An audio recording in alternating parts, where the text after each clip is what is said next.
Morning, YouTube. Well, today I'm going to visit Parthenon. Not the one in Greece. This is the one in Nashville. Let's go inside. Well, I take that back.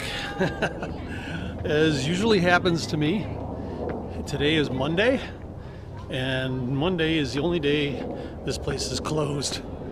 So I'm gonna see if I can at least peek in a little bit, get an idea of just how big this place is.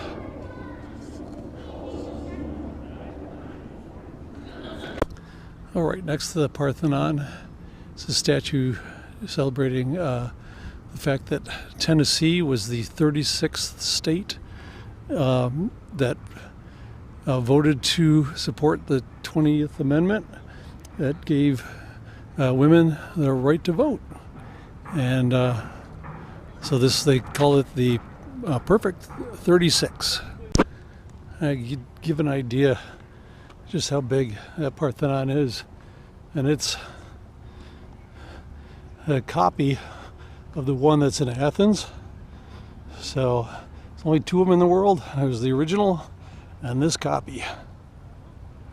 And if we could have got inside, there is a huge statue of, I'm not sure if it's Venus or Athena, but it's a big gold-plated statue.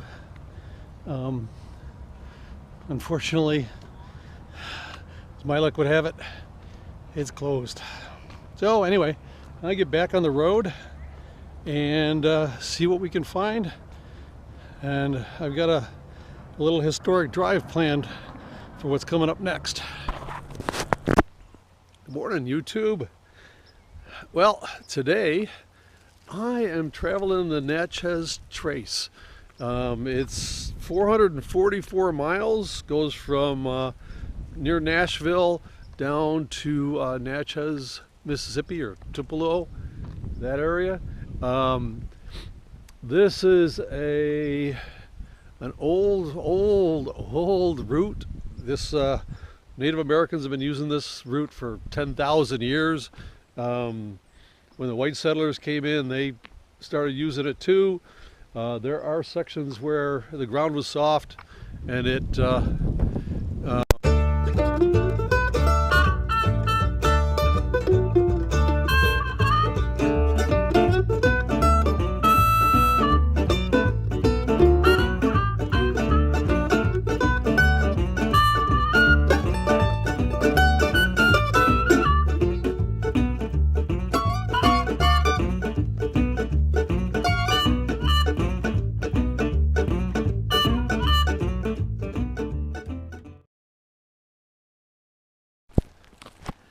so there's all kinds of history, obviously, along the trace, and this is one of the few buildings that remain from that back in the day. Is John Gordon entered into an agreement with the Chickasaw Indians about running a ferry across the Duck River, which is down this way about a half mile. In 1818, his wife oversaw the construction of this house, and he was off with before that with General Jackson and on a lot of military expeditions. So like I said, his wife got the house built, and he died shortly after this place was completed, but his wife lived here until she died in 1859. I'm walking along a section of the original trace where this is what it was like back in the day. This is the actual Natchez Trace, and you can see the earth is sunken down some just from all the traffic. This was the major highway back then to move freight and people, military units from all the way from Nashville down to Mississippi, down to the Mississippi.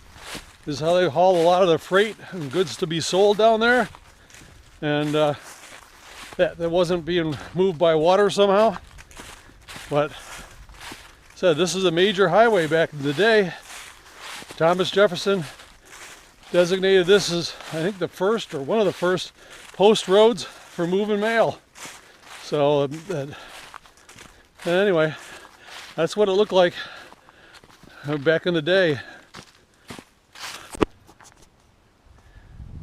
Well, I've got this campground here off the trace that's lots of paved spots. There's a family over there. Another RV way down that way, and there's a trailer over that way. Pretty much we got this place to ourselves. It's free camping for up to 14 days, first come first served, and this time of year that's not a problem.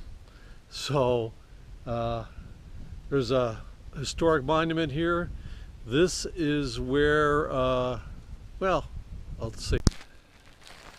Well, here close to the campground where I'm spending the weekend, is the burial spot of Meriwether Lewis, of Lewis and Clark fame. He died here on October 11th, 1809, and he was 35, I think. He died under mysterious circumstances, and here on the Natchez Trace, and they buried him here in 1848. That was in 1809. In 1848, the legislature wanted to build a monument, which is what's behind me here, and they came back, and this is a cemetery. There's all kinds of markers for all kinds of other people here. They wanted to identify which grave was his. They dug up the grave to expose the upper half of his skeleton, and were somehow able to ascertain that that was definitely him. Well, so there you have it. That's my first day or so on the Natchez Trace. I said I'm gonna spend a few days in the campground before I get going. Then I gotta decide, I'm not sure if I'm gonna keep going on the trace. Probably get down a little farther south before I turn west. So see you later, YouTube. I love these quiet spots.